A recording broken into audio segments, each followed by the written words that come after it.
যেটা চলছিল ওই পরিপ্রেক্ষিতে একটা প্রশ্ন তারপর আমার ওই ছোটটা ওপরটা মনে আছে কি দেখো তো ওই ওপরটা মনে আছে কি দেখো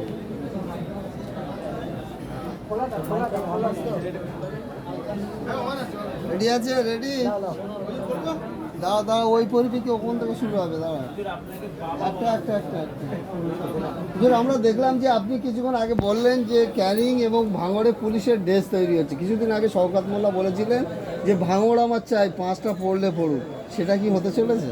ব্যাপারটা হচ্ছে ভাঙড় এবং ক্যানিংয়ে আমি আবার ভাঙড় ক্যানিংয়ের মানুষকে আমি অনুরোধ করবো দুটো হাত জোর করে, কেন শওকত মোল্লা পাগলার কুত্তারটা হয়তো সম্মান আছে, ওর সম্মান নেই, তার চেয়ে ব্যান্ত হয়ে গেছে। ভাঙড় ক্যানিংয়ের মানুষ, এটা আমি বলছি না, ভাঙড় ক্যানিংয়ের মানুষ তারা আশঙ্কা করছে শওকত মোল্লা পুলিশি ড্রেস পরিয়ে রাতের অন্ধকারে অনেক মানুষকে খুন করে দিতে পারে, এটা আশঙ্কা করছে।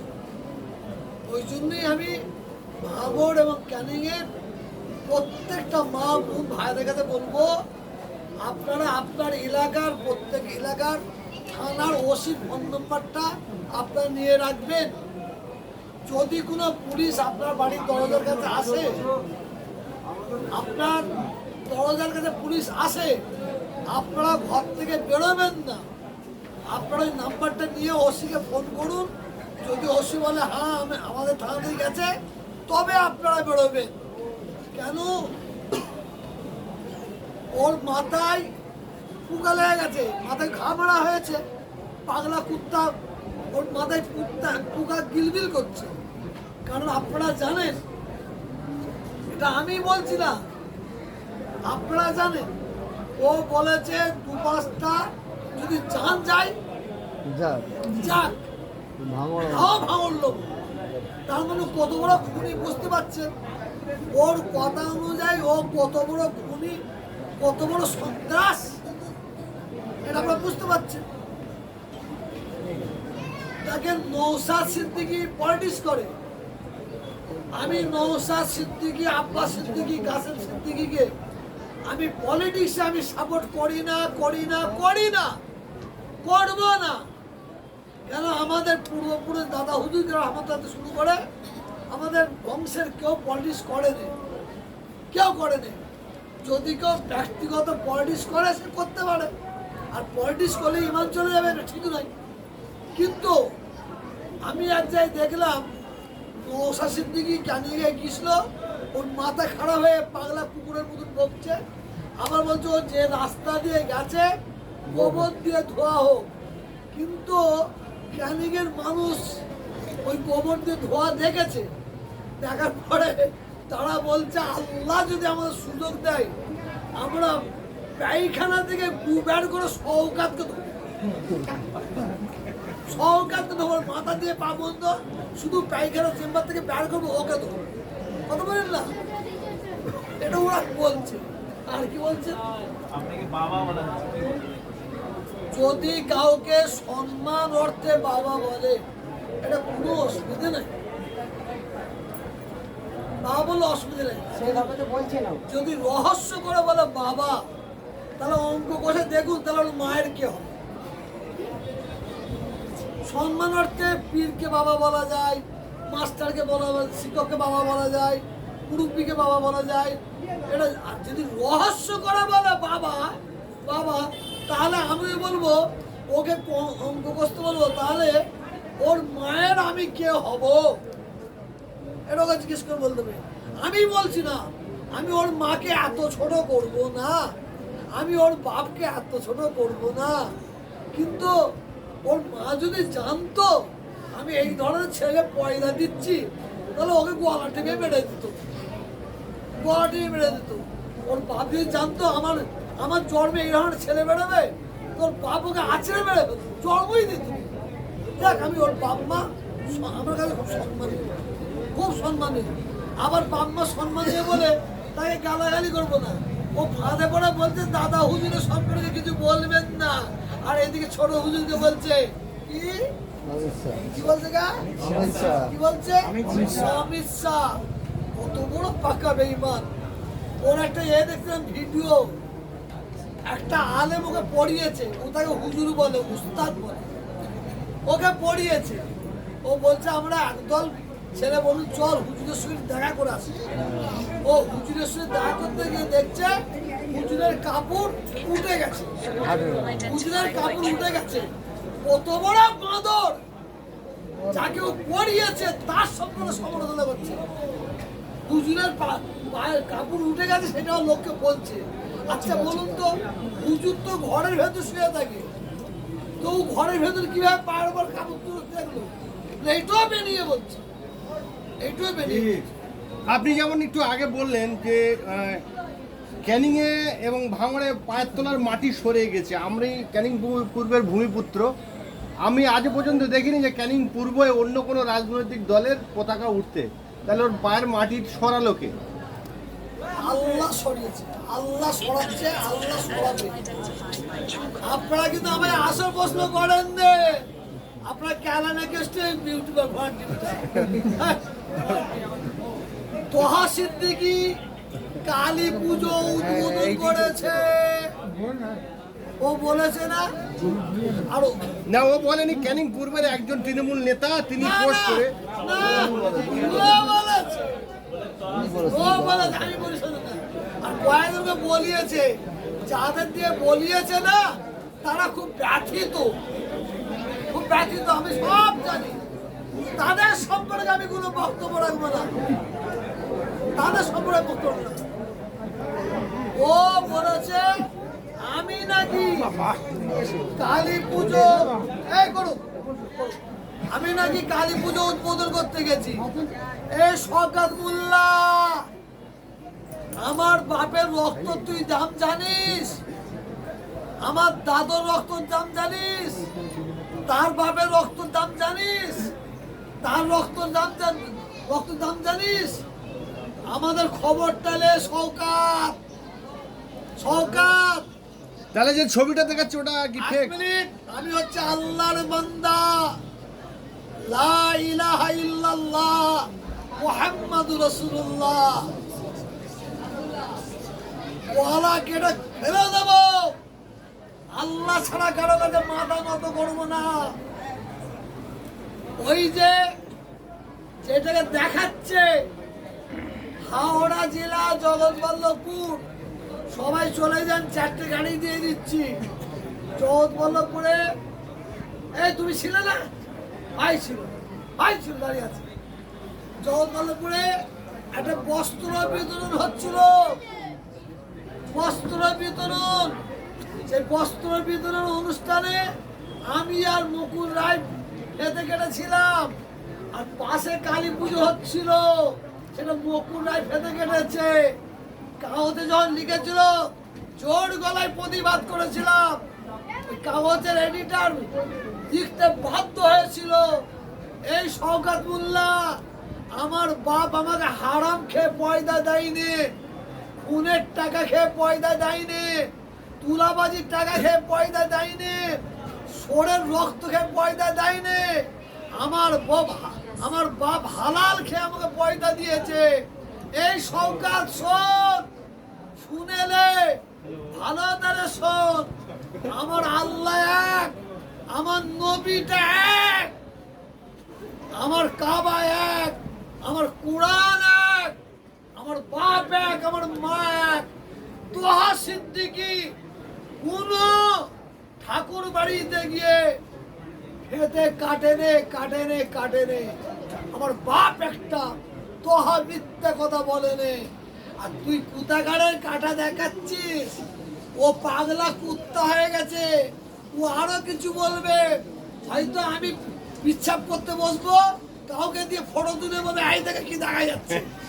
ও এত পাগল হয়ে গেছে, হ্যাঁ, ও এত পাগল হয়ে গেছে। তা না হলে ওকে যে পড়িয়েছে, শুনছেন, ওকে যে পড়িয়েছে ওর উস্তাদ, তার সঙ্গে দেখা করতে যাচ্ছে, ও বলতে গিয়ে দেখি হুজুরের কাপড় উঠে গেছে। আর প্রশ্ন করছে হুজুর আপনার কাপড় উঠে গেছে। হুজুর নাকি বলেছে, ওর হুজুর নাকি বলেছে আমাদের ঘোরাবার কল আছে। ওই হুজুরকে বলে সারা দুনিয়ার আলেমদের বদনাম করলো। আচ্ছা, হুজুরের বাড়ি গেল, আমার বাড়িতে আপনারা এসেছেন, আমার কাপড় তোলা দেখছেন আপনারা? তাহলে আমি ঘরে শুয়ে থাকবো, তা আমার ঘরে ভেতরে ঢুকতে হবে তো হুজুরের বাড়ি ঢুকে বললো গেই, এটা বিশ্বাস করে পাক্কা মিথ্যাবাদ। ও আবার কোন একটা নেতার কাছে গেছে, কে বলছে এই হুজুর তহসিল থেকে আমাদের এই বলছে, সে নাকি আমার, আর ও আমার বাইরে এসে বলেছে, আমি ওনাকে বললাম হ্যাঁ ওর নেতা মানে ওর নবীর কাছেও গেছিল, সে নাকি বলেছে তুমিও বলে যাও। ও আবার বাইরে এসে বলেছে, মানে নেতারা ওকে যে কি মনে করছে পরে বুঝবে, দাঁড়ান একটু অপেক্ষা করেন না। আল্লাহর মার আজকে এর আগেবারে 21শে আশ্বিন, আর আজকে কত পয়লা কার্তিক। 21শে আশ্বিন কার জলসা ছিল, আর আজকে বড় হুজুরের ইশারের সবে আল্লাহ কাছে দুটো হাত তুলে দোয়া চাই, আল্লাহ ওই জালেমকে ধ্বংস করো, জালেমকে আল্লাহ ধ্বংস করো, গোলাবাজকে আল্লাহ ধ্বংস করো। আল্লাহ যারা ওই কমবক্তা যাদের এতিম করেছে আল্লাহ তাদের ধ্বংস করেন, ওই কমবক্তা যাদের বেওয়া করেছে আল্লাহ তাদের ধ্বংস করেন। আল্লাহ ভাঙড়ের মানুষ, ক্যারিং মানুষ বলছে আল্লাহ যত কিছু অন্যায় অরাজকতার দায়ী ওই শওকত, আল্লাহ ওর বিচারটা আপনি করবেন, আল্লাহ ওর বিচার করবেন, আল্লাহ ওর বিচার করবেন, আল্লাহ ওর বিচার করবেন। আল্লাহ আমার মুজাদ্দেদ জামান দাদা হুজুরকে ছোট বড় কথা বলেছে, আমার বাপ চাচাদের ছোট বড় কথা বলেছে, আমার আব্বা জানকে কোন বক্তা শয়তান অমিত শাহ বলেছে, আল্লাহকে ধ্বংস করেন, আল্লাহকে ধ্বংস করেন, আল্লাহ যেন কবুল করে নেন, আপনাদের পীর মোর্শেদকে থেকে আঙুল তুলে কথা বললে আপনারা প্রতিবাদ করবেন না ছোট হুজুর দাদা হুজুর দিদি বলে অমিত শাহ নরেন্দ্র মোদী, আপনারা প্রতিবাদ করবেন না কি গরম ভাবে করবেন না ঠান্ডা মাথায় ওর সঙ্গে মিশে থাকতে হবে, ওর পিছে করে পানি তুলে দেবেন, ভোটের এতে গিয়ে ঝাড়বেন, কত খুন করবে। ও বলেছে 2-5টা জান নিয়ে নেবো, আমি বলিনি, ওকে আমি খুনি বলিনি, ও নিজে খুনির পরিচয় দিয়েছে। ঠিক না বেটি? আর কিছু বলার আছে? শেষ প্রশ্ন করবো, সংক্ষেপে বলবেন যে আপনি যতটা ভালো বোঝেন। সংক্ষেপে কি ওই জন্য এই শওকত মোল্লাকে এত বড় হয়েছে, তার জন্যে যথেষ্ট দায়ভার এবং কৃতজ্ঞ কিন্তু আপনার। আমরা যতদূর জানি তৃণমূলে অন্তর্ভুক্তিতে আপনি মুখ্য ভূমিকা নিয়েছিলেন, কি বলবেন এই বিষয়ে? আমি তো না মানুষ করছে আমি জানি না, আমি তো ওরের মতন ওর অন্তরটা আমি জানি না, ওর বাহ্যিকটা মানুষ দেখেছিলাম, কিন্তু অন্তরটা সোরের মতন আমি জানতাম না। ওই শওকত আমার পায়ে ধরে, আপনি বিশ্বাস করুন আমি মিথ্যা বলিনি, পায়ে ধরে কি কান্না বলে রে ভাই, কি কান্না। আপনার ফটো দেখবেন পায়ের তলায় পড়ে আছে ওই কম বক্তা, ও তো বেঈমান, ও তো মুশরিক, ও তো মুনাফিক। ওকে যদি আল্লাহ হিদায়াত করে তবে হিদায়াত হবে, তাহলেও হিদায়াত হতে পারে না। আপনি ক্যানিং এ এবং ভাঙড়ে যাবে বলেছিলেন, সেটা কবে যাবেন যে দেখতে? সময় আসলে ইনশাআল্লাহ যাব, ইনশাআল্লাহ। আপনারা সব থাকবেন তো পাশে? এই জোরে আওয়াজ দিয়ে বলো, আস্তে করে বলো, থাকবে তো? শোনো, আমরা ওকে আমরা টিএমসির নেতা মানি না, ওকে আমরা মুসলমানদের দুশমন মানি। ঠিক না বেটি? আমাদের সঙ্গে মোহাম্মদ মমতা ব্যানার্জির সঙ্গে কোনো ঝগড়া নাই। আমি আবার বলছি, ভাঙড় ক্যানিংয়ে মমতা বিরোধী ভোট হবে না। কার বিরোধী ভোট হবে? কার বিরোধী ভোট হবে? সরকার। খুনি বিরোধী বললে না? কার বিরোধী ভোট হবে? জঙ্গি বিরোধী ভোট হবে।